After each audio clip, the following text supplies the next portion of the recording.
اعوذ باللہ من الشیطان اللعین الرجیم بسم اللہ الرحمن الرحیم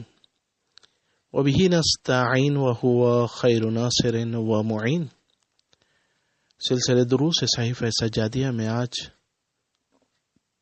صحیفہ سجادیہ کی 42 نمبر دعا کا تذکرہ ہے۔ اس 42 نمبر دعا میں امام زین العابدین علیہ الصلوۃ والسلام ختم قرآن کے وقت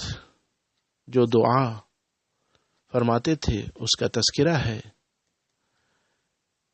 اے اللہ، بے شک تو نے میری امداد کی ہے اس کے ختم کرنے میں جس کو تو نے نور بنا کر نازل کیا ہے اور تمام نازل ہونے والی کتابوں کا گواہ بنایا ہے۔ اس میں ہر حدیث کی تفصیل بیان کر دی ہے، یعنی ہر گفتگو کی تو نے تفصیل بیان کر دی ہے، اور اسے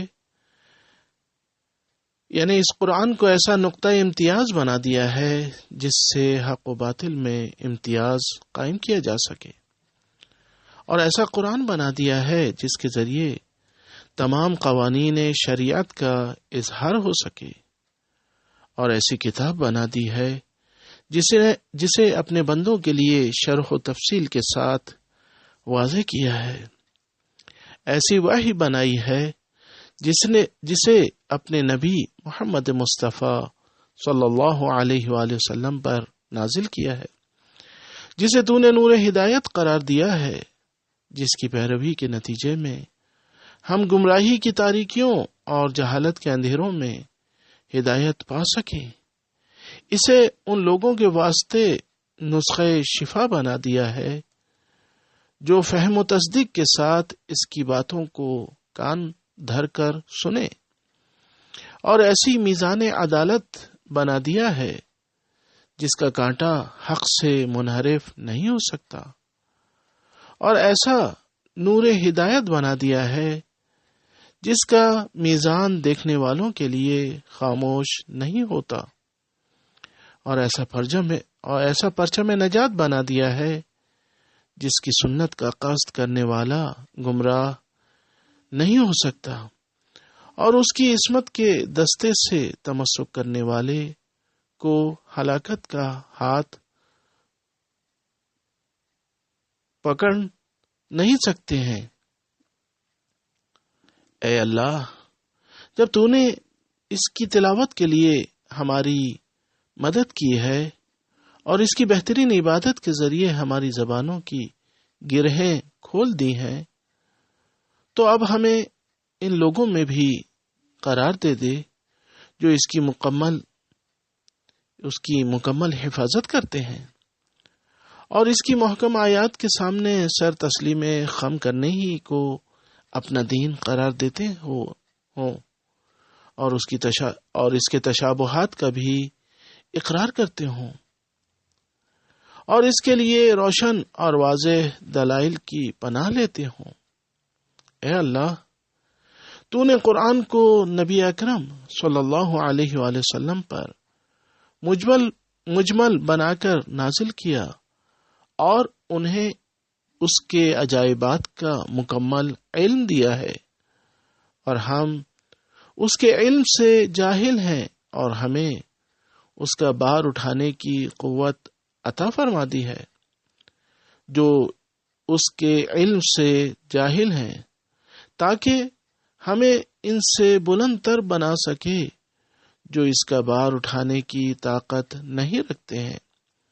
اے اللہ، جس طرح تو نے ہمارے دلوں کو قرآن کا حامل بنایا ہے اور اپنی رحمت سے اس شرف سے باخبر بنایا ہے اور نوازا ہے، لہذا تو نبی اکرم پر درود بھیج جو اس کے ذریعے خطابت کرتے تھے،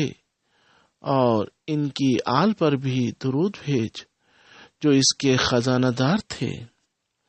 اور ہمیں ان لوگوں میں قرار دے دے جو اس امر کا اقرار رکھتے ہوں کہ یہ قرآن تیری طرف سے نازل ہوا ہے، تاکہ ہم اس کی تصدیق میں کسی شخص سے دو چار نہ ہو اور اس کے سیدھے راستے میں کوئی کبھی شامل حال نہ ہونے پائے۔ اے اللہ، اس کے سیدھے راستے میں کوئی بھی رکاوٹ نہ ڈال سکے۔ اے اللہ،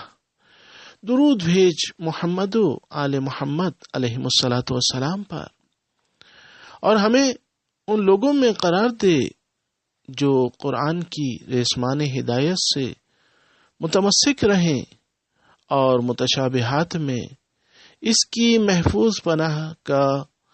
گاہ کا سہارا لیتے ہوں اور اس کے پروں تلے آرام لیتے ہوں اور اس کے نور کی روشنی سے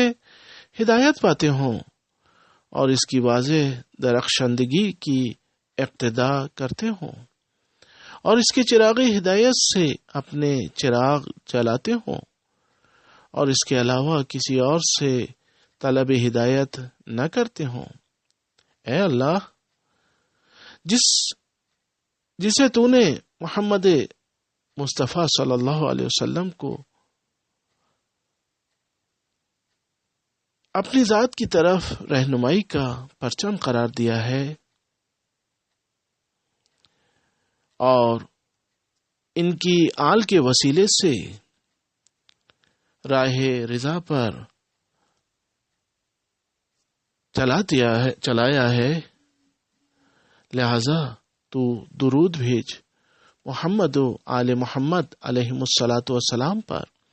اور اس قرآن کو ہمارے لیے شریف ترین منازل کرامت کا وسیلہ بنا دے اور وہ زینہ بنا دے جس سے ہم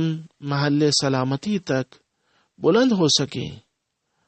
اور وہ ذریعہ بنا دے جس کے نتیجے میں روز قیامت نجات حاصل کر سکیں اور جنت کی نعمتوں پر وارد ہو سکیں۔ اے اللہ، درود بھیج محمد و آل محمد علیہم الصلاۃ والسلام پر، اور اس قرآن کے ذریعے ہمارے گناہوں کے بوجھ کو گرا دے اور ہمیں نیک کرداروں کے بہترین خصائص عنایت فرما اور ہمیں ان کے نقش قدم پر چلا دے جو رات کے لمحات اور ان کے اطراف میں تیرے حضور میں کھڑے رہتے ہیں، تاکہ تو ہمیں ہر کثافت سے پاک بنا دے اور ہمیں ان کے آثار پر چلا دے جنہوں نے اس کے نور سے روشنی حاصل کی ہے اور انہیں بیجا امیدوں نے عمل سے غافل نہیں کیا ہے کہ غرور کی فریب کاری کے ذریعے اعمال سے منقطع کر دے۔ اے اللہ، درود بھیج محمد و آل محمد علیہم الصلاۃ والسلام پر، اور ہمارے لیے اس قرآن کو رات کی تاریکیوں میں مونس اور شیطان کے اوہام اور وسوسوں سے محافظ بنا دے اور ہمارے قدموں کو گناہوں کی طرف بڑھنے سے روکنے والا بنا دے اور ہماری زبانوں کو باطل میں مبتلا ہونے سے بغیر کسی بیماری کے گونگا بنا دے اور ہمارے اعضاء و جوارح کو گناہ اختیار کرنے سے روک دے اور ہماری غفلت نے جس دفتر عبرت کو لپیٹ دیا ہے اس کا نشر کرنے والا بنا دے، کیونکہ پہاڑ بھی ہمارے قلوب قرآن کے عجائب و غرائب کا ادراک اور اس کی متنبہ کرنے والی صلابت کے مقابل میں عاجز ہیں۔ اے اللہ، درود بھیج محمد و آل محمد علیہم الصلاۃ والسلام پر اور قرآن کے ذریعے ہمارے ظاہر کی اصلاح کو دائمی بنا دے اور ہمارے منتشر امور کو جمع کر دے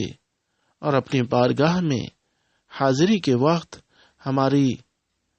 جلتی دوپہر کی پیاس کو بجھا دے اور ہمارے حشر و نشر کے موقع پر ہولناک عذاب کے سامنے امن و امان کا لباس پہنا دے۔ اے اللہ،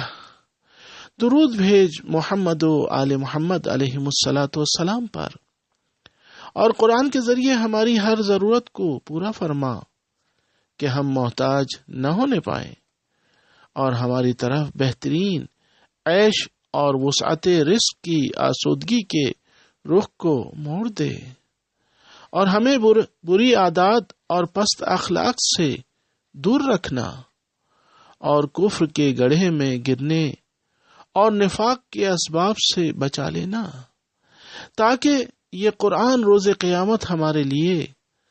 تیری رضا اور جنت کا قائد بن جائے، اور ہمیں دنیا میں تیرے غضب اور تیرے حدود کے تجاوز سے روک دے، اور تیری بارگاہ میں حلال کو حلال کہنے اور حرام کو حرام سمجھنے کا گواہ بن جائیں۔ اے اللہ، درود بھیج محمد و آل محمد علیہم الصلاۃ والسلام پر، اور موت کے وقت اس قرآن کے ذریعے ہماری سخت جان کنی کو آسان بنا دے، اور کراہنے کی سختیوں اور مسلسل ہچکیوں سے بچا لینا۔ جب جان گلے تک پہنچ جائے اور پوچھا جائے کہ اب جھاڑ پھونک کرنے والا کون ہے، اور ملک الموت غیب کے پردے سے قبض روح کے لیے نکل آئے، اور نفس کو موت کی کمان سے چلنے والے وحشت فراق کے تیروں کا نشانہ بنا دے، اور موت کے زہریلے مشروب کا وہ جام پلا دے جس کا ذائقہ بھی زہریلا ہو، اور آخرت کی طرف کوچ اور روانگی کا وقت قریب آ جائے، اور اعمال گلے کا طوق بن جائیں، اور قبریں ہی قیامت تک رہنے کا ٹھکانہ بن جائیں۔ اے اللہ، درود بھیج محمد و آل محمد علیہم الصلاۃ والسلام پر، اور ہمیں بوسیدگی کے گھر میں اتارنے اور خاک کے طبقات میں طویل قیام کے دوران برکت عطا فرما، اور ہماری قبروں کو دنیا چھوڑنے کے بعد بہترین منزل بنا دینا، اور ہمارے لیے اپنی رحمت سے قبر میں وسعت عطا فرما دینا، اور ہمارے مہلک گناہوں کی بنا پر ہمیں روز قیامت کے حاضرین کے درمیان رسوا نہ کرنا، اور جس دن تیرے سامنے پیش کیے جائیں اس دن اس قرآن کی برکت سے ہمارے موقف کی ذلت پر رحم کرنا، اور جب جہنم کے پل سے گزرتے ہوئے پاؤں لڑکھنانے لگیں تو ہماری لغزش قدم کو ثبات عطا فرما دینا، اور ہمیں قیامت کے دن کے ہر کرب اور روز حشر کے تمام ہولناک ترین مناظر سے اس قرآن کے ذریعے نجات دے دینا، اور قرآن کی برکت سے اس دن ہمارے چہروں کو روشن بنا دینا جب سارے چہرے سیاہ ہو رہے ہوں گے، جو حسرت و ندامت کا دن ہوگا، اور ہمارے لیے مومنین کے دل میں محبت قرار دے دے، اور ہماری زندگی کو نہ خوشگوار نہ بنا دینا۔ اے اللہ، درود بھیج محمد و آل محمد علیہم الصلاۃ والسلام پر، جو تیرے بندے اور رسول ہیں، جس طرح کے انہوں نے تیرے پیغامات کو پہنچایا، تیرے امر کا برملا اظہار کیا، اور تیرے بندوں کو نصیحت کی۔ اے اللہ، ہمارے نبی صلی اللہ علیہ وآلہ وسلم اور ان کی آل پر تیرے درود و سلام ہوں قیامت تک، اور انہیں قیامت کے دن تمام انبیاء کی نشستوں میں اپنے سے قریب ترین جگہ دینا، جن کی شفاعت کے اختیارات سب سے زیادہ ہوں اور ان کی منزلت سب سے زیادہ عظیم تر ہو، اور ان کا جاہ و حشم وجیہ تر ہو۔ اے اللہ، درود بھیج محمد و آل محمد علیہم الصلاۃ والسلام پر، اور ان کی بنیادوں کو بلند تر قرار دے دے، ان کے برہان کو عظیم بنا دے، ان کے میزان عمل کو سنگین بنا دے، ان کی شفاعت کو قبول فرما، ان کے وسیلے کو قریب تر بنا دے، ان کے چہروں کو روشن کر دے، ان کے نور کو مکمل کر دے، ان کے درجے کو بلند کر دے، اور ہمیں ان کی سنت پر زندہ رکھنا اور انہی کی ملت پر موت دینا، ہمیں انہی کے راستے پر چلانا اور انہی کے مسلک پر گامزن رکھنا، ہمیں ان کے اطاعت گزاروں میں قرار دینا اور انہی کے زمرے میں محشور کرنا اور انہی کے حوض کوثر پر وارد کرنا اور انہی کے پیالے سے سیراب کرنا۔ اے اللہ، درود بھیج محمد و آل محمد علیہ الصلاۃ والسلام پر، ایسا درود جس کے ذریعے تو انہیں خیر و فضل و کرامت کی منزل تک پہنچا دے، جس کی وہ آرزو رکھتے ہوں کہ تو بے شک رحمت واسعہ اور فضل کریم کا مالک ہے۔ اے اللہ، انہیں اپنے پیغامات کے پہنچانے، اپنی آیات کی تبلیغ کرنے اور اپنے بندوں کو نصیحت کرنے اور اپنی راہ میں جہاد کرنے کا وہ اجر عطا فرما جو ان تمام جزاؤں سے بالاتر ہو جو تو نے ملائکہ مقربین یا انبیاء مرسلین کو عطا فرمائی ہے۔ سلام ہو ان پر اور ان کی آل طیبین و طاہرین پر، اور اللہ کی رحمت و برکت ان تمام حضرات کے لیے ہے۔ وآخر دعوانا ان الحمد للہ رب العالمین۔